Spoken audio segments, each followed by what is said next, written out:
জনাব তারেক রহমান আমাদের মাননীয় প্রধানমন্ত্রী, উনি ভালো মানুষ, কিন্তু উনি ভালো যেন না থাকে এই জন্য অনেকেই চেষ্টা চালাচ্ছে। তার পেছনে যারা আছে, এমনকি প্রতিবেশী যারা আছে, তারা তো তাকে ভালো থাকতে দেবে না। এখন সে তো তার নিজেকে বাঁচানোর জন্য হলো তার মায়ের মতো শেষ পর্যন্ত দেখা যাচ্ছে যারা আজ মানুষের বাড়ি ঘর লুট করছে, মানুষকে মিথ্যা মামলা দিচ্ছে, এমনকি যে মানুষগুলো সুখে শান্তিতে থাকতে দেয় না, অস্থিতিশীল করে তোলে, এই যে সন্ত্রাসী কর্মকাণ্ড বলে, এরপরে আরো যে সমস্ত কাজ কারবার আছে, এগুলোর তকমা যখন জঙ্গি নামে পরিচিত হয়ে যাবে, কারণ একজন মানুষ বাড়িতে ঘুমিয়ে আছে, আপনি যে মানুষের বাড়িতে কোপাচ্ছে, এগুলো কুষ্টিয়াতে কিছু ঘটেনি না ঘটতেছে? এর প্রমাণ এই যে বড়িয়া, বাদালিয়া, বড়িয়া, এরপরে আমাদের মনোহর দিয়া, কালকে বটতলি, কুমারগাড়া, এই সমস্ত জায়গাগুলোতে পর্যবেক্ষণ চলছে। কিন্তু একটা মানুষ হেঁটে যাচ্ছে, তারে আপনি পিটিয়ে 2টা পা ভেঙে দিবে, এটাকে মনে করছেন এই শেষ, এর কি কোনো ফলাফল নেই? তো এইগুলো যখন বেশি হয়ে যাবে, এই 22 দিনে যা দেখিয়েছে, এই নিয়েই উনি চিন্তায় আছে। আমি সেই দিন ইফতারি অনুষ্ঠান ছিল ঢাকাতে, জামাত ইসলামী বাংলাদেশের পক্ষ থেকে মাননীয় প্রধানমন্ত্রী জনাব তারেক রহমান, ওনার সাথে আমার পাশাপাশি সিট পড়েছিল, কথা বলছিলাম। আমারে বলছে, মাওলানা আমার বাবার জন্য দোয়া করেন, এগুলো আমি দেখি। তা আমি বললাম, আপনিও বাবার মতো হন, আপনার জন্য দোয়া করবেন। আপনার বাবা যা করেছিল ওইভাবে আপনিও কাজ করবেন, আপনার জন্য দোয়া করবেন। আরো অনেকগুলো কথা আমাকে শুনিয়েছে, আমাকে উপদেশ দিয়েছে, আমরা যেন ওইভাবে চলতে পারি।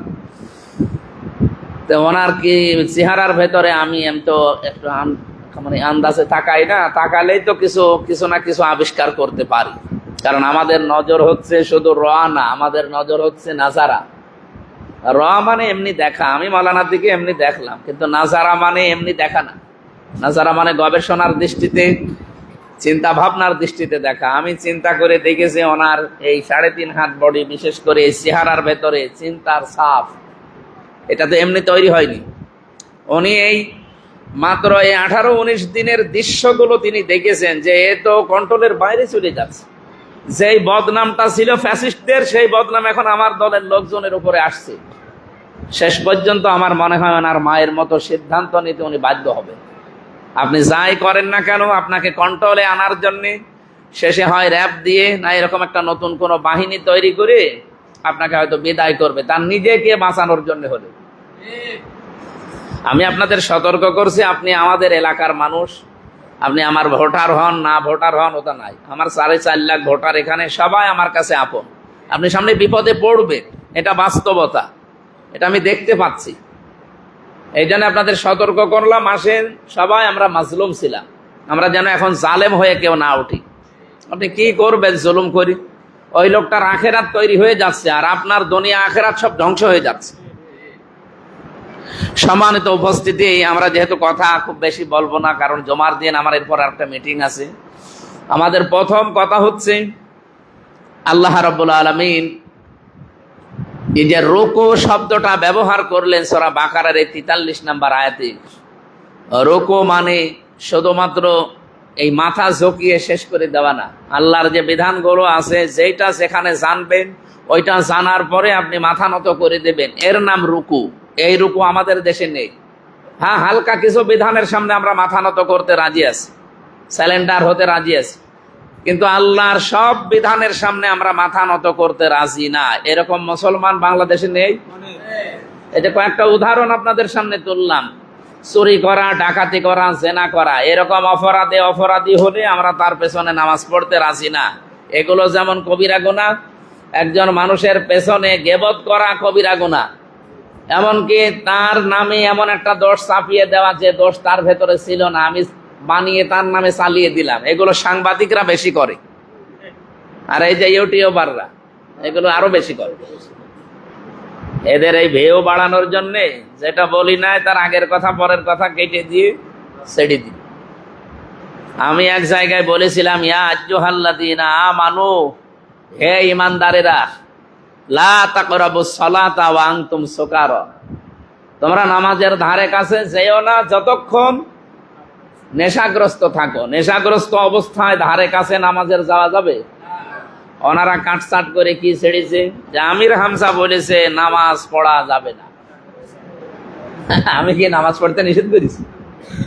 আমি নামাজ পড়তে নিষেধ করি না। আল্লাহর সূরা নেশায় আছে এটা, যে আপনি নামাজ পড়তে যাবেন কিন্তু নেশাগ্রস্ত অবস্থায় যাবেন না।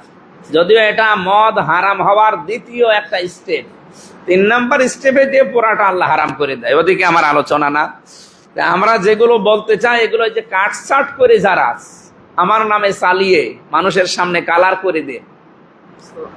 আমি নাকি 19 সালে এই কথা বলেছিলাম যে জন্য কোনো চোর ডাকাত সন্ত্রাসী যদি ধরতে পান পিটিয়ে মেরে ফেলবেন, কোনো বিচার হবে না। এ কথা কি আমি আমার কি পাগলা কোত্তায় কামড় দিয়েছে যে এরকম কথা আমি বলবো? আমি আইন হাতে তুলে নিতে বলবো? তার আগের কথা কই, তার পরের কথা কই, কোন সেন্সে কোন সাবজেক্টের উপরে কথা বলছিলাম সেইগুলো কই? আপনি এই 15 সেকেন্ড দিলেন কেন? এইটা দেওয়ার পরে কুষ্টিয়ার সাংবাদিক নামে কলঙ্ক যারা, এদেরকে আমার মনে হয় এই রক্ত পরীক্ষা করা দরকার। এই সাংবাদিক নামে কিছু কলঙ্ক আছে, এরা ছড়িয়ে দিয়েছে যে উনি মব তৈরি করে এই দেশে কি মব তৈরি করার মাধ্যমে মানুষকে পিটিয়ে মেরে ফেলতে উস্কানি দিয়েছে। কে? আমির হামজা। আমি কি বললাম আর আপনি আমার নামে কি চাপিয়ে দিলেন? এইরকম গোনা যারা করে এটা কি গোনা বলেন? এরকম গোনা বাংলাদেশে শুধুমাত্র সাংবাদিকরা করে, অনেক ইমাম সাহেবও করে। অনেক ইমাম এই কুষ্টিয়ায় আছে, বিভিন্ন আলেমের নামে, বিভিন্ন দলের নামে, বিভিন্ন সংগঠনের নামে এমন এমন কথা বলে যে কথা ওই দলের সাথে, ওই সংগঠনের সাথে, ওই লোকটার সাথে মিল নেই। এই কথাগুলো যে ইমাম সাহেব বললো, সেও তো ওই চুরি ডাকাতি জেনার মতো কবিরা গুনাহ করলো, ওর পেছনে নামাজ হবে? আপনি কথা বুঝে বলেন, আন্দাজে না বললেন না। একজন চুরি করলো দেখে শুনে ঈশ্বরের পেছনে আপনি নামাজ পড়লেন না। একজন গেবত করছে, সেও তো কবিরা গুনাহ করছে। চুরি করাও কবিরা গুনাহ, গেবত করাও কবিরা গুনাহ। দুইজনের একজনের পেছনেও নামাজ হওয়ার কথা। কিন্তু আমরা গেবতকারী ইমামের পেছনে, তহমত দেওয়া ইমামের পেছনে নামাজ পড়তে রাজি আছি, চুরি করা ইমামের পেছনে নামাজ পড়তে রাজি না। আমি রাষ্ট্রের কিছু চুরির কথা তুলে ধরেছিলাম 1 মিনিট মতো, ওই যে একটা ঢাকার একটা সিটি নিয়ে যে কি চুরি করছে তারা বলেন। এই মানুষগুলো যখন মিডিয়ার সামনে এসে সাফাই গায়ে নিজের কথা বলে, আপনি কি বলতে পারেন তাদের? বলে। সম্মানিত উপস্থিতি, আমরা নতুন একটা মসজিদের কিছু ফজিলতপূর্ণ কথা বলতে চাচ্ছিলাম যে মান বানা লিল্লাহি মসজিদান বানাল্লাহু লাহু বাইতান ফিল জান্নাহ। এই আপনারা একটু এগিয়ে বসেন, পরে নামাজের সময় হলে কাতার সোজা করেন, একটু এগিয়ে বসেন। আসেন আসেন। আর এখানে তো মনে হয় কোনো খবর মবরও দেননি যে হুজুর আসতেছে। এত মানুষ এমনি হয়। তারপরও একটু এগিয়ে বসেন, ওনারা দাঁড়িয়ে আছে। আসেন আসেন। সম্মানিত মুসল্লিকরাম, আমরা রমজানের 3য় জমায় আছি। মাত্র আর একটা জমার নামাজ আমরা রমজানুল মোবারকে এবছরে পাবো। আগামী রমজান আসতে আসতে আমরা অনেকে এই মাটির নিচে চলে যাব।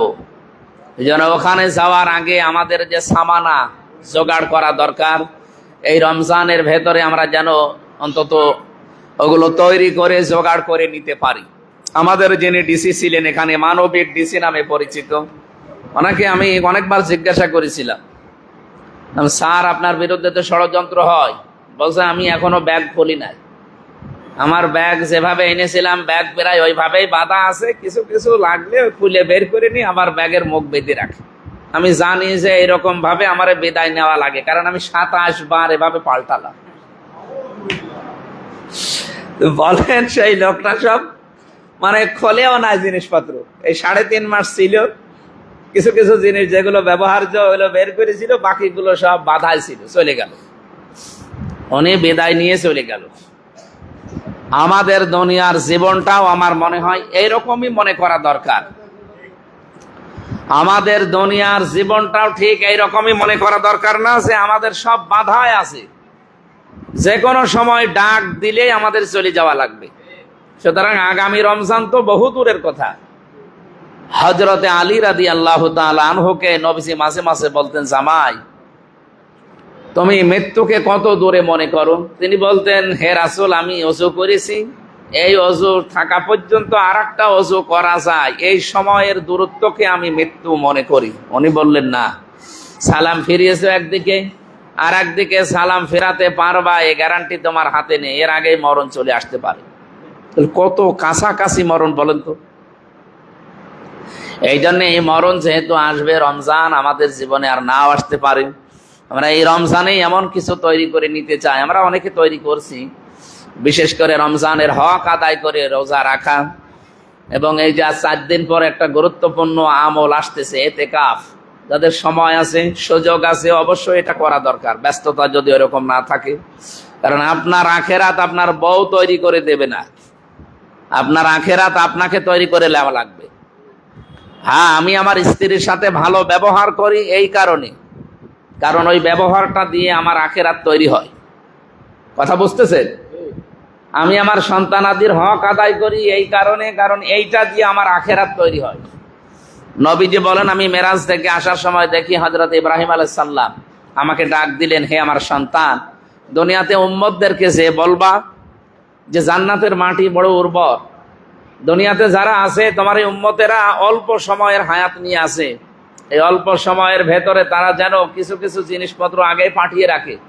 কারণ এই যে জান্নাতের ঘর দেখো একতলা হয়ে আছে, এই মসজিদের মতো মনে করেন একতলা হয়ে আছে, এখনো সিঁড়ি ঘরের কাজ হয়নি, এখনো পর্যন্ত 2 তলার ছাদ হয়নি, ফেরেশতারা সব থরে থরে বসে আছে যারা কাজ করবে। নবীজি বললেন, এরা যে বসে আছে এদের হযরত ইব্রাহিম বললেন, ইব্রাহিম আলাইহিস সালাম, উনি বললেন যে আমার সন্তান, এই ঘরটা যার জন্য হচ্ছিল, আল্লাহর এই বান্দা দুনিয়ায় আগে ভালো কাজে আঞ্জাম দিত, ফেরেশতাদের হাতে ইট সিমেন্ট বালি এগুলো আসতো, তার মানে সোনার ইট রূপার ইট এগুলো আসতো, এগুলো দিয়ে ফেরেশতারা ওর বিল্ডিং তৈরি করত। এখন লোকটা ভালো কাজ ছেড়ে দিয়েছে, ও আর নেকির কাজ করে না, এই জন্য ফেরেশতাদের কাছে ওগুলো আসে না, ওরা বসে আছে। বলেন তো একটু চিন্তা করে হাদিসের দিকে তাকিয়ে, হঠাৎ করে এখন যদি আমি মারা যাই, আমার ঘরটা মনে করেন একতলা হওয়ার পরে আর চারিদিকে দেওয়াল গাঁথা হয়েছে, এখনো ছাদ হয়নি, আমি ভালো কাজ ছেড়ে দিয়েছি, আমার জীবন শেষ, মরে যাওয়ার পরে ওই রকম একটা ঘর যদি আল্লাহ আমার দেয়, তা আমার সারা জীবনের আফসোস থাকবে না? বিশ্বনবী জানিয়েছেন, এই পৃথিবীতে জান্নাতে যাবার পরে কোনো মানুষের ভেতরে তিল পরিমাণ আফসোস থাকবে না, শুধুমাত্র একটা আফসোস থাকবে যে জান্নাত তার পরিপূর্ণ যদি না হয়ে থাকে, এমনকি দুনিয়ার জীবনে যে সময়টুকু হেলায় খেলায় নষ্ট করেছিল, এই সময়ের জন্য আফসোস হবে। এই জন্য আমার সন্তানাদির পেছনে যে আমার সময় দেওয়া, আমি আমার স্বামীর সাথে ভালো ব্যবহার করি, তার হক আদায় করি, অন্য কোনো কারণ নেই। কারণ একটাই যে এইগুলো দিয়েই আমার জান্নাতের ঘর বাড়ি, আমার বালাখানা বিল্ডিং তৈরি হচ্ছে, আমার নিয়ামত আল্লাহ যা দেবে এগুলো দিয়ে তৈরি হবে। আমার কথা কি বোঝা গেছে? এরকম যত ইবাদত আছে, তার অন্যতম একটা ইবাদতের নাম হচ্ছে নামাজের পরে যার স্থান যাকাত। যাকাত শব্দের শাব্দিক অর্থ হচ্ছে পবিত্রকরণ, যাকাত শব্দের শাব্দিক অর্থ হচ্ছে বৃদ্ধি করা। আল্লাহর এই শব্দটার ব্যাখ্যা যেটা আমরা শুনলাম, এটা কি 100% আমাদের বিশ্বাস হয় যে যাকাত দিলে সম্পদ পবিত্র হয়, যাকাত দিলে সম্পদ বৃদ্ধি হয়? এটাকে আমরা 100% বিশ্বাস করি না, শোনা পর্যন্ত শেষ। সুতরাং যারা আমরা 100% এই আয়াতের উপরে বিশ্বাস করি যে যাকাত দিলে সম্পদ বৃদ্ধি হয়, সুদ খেলে সম্পদ বৃদ্ধি হয় চোখে দেখি, কিন্তু এটা কমে যায়। সূরা রুমের ভেতরে আল্লাহ ব্যাখ্যাটা দিয়েছেন যে যারা যাকাত দিলে মনে করে সম্পদ কমে যায়, সুদ খেলে মনে করে সম্পদ বাড়তে থাকে। আমি আল্লাহর ভাষায়, সুদ খেলে সম্পদ কমে কি করে বোঝো? কারণ এমন একটা অসুখ, এমন একটা দুশ্চিন্তা, এমন একটা ঝামেলায় তারে ফেলে দেয় এই সুদ, অবৈধ জিনিস অর্জন করার কারণে।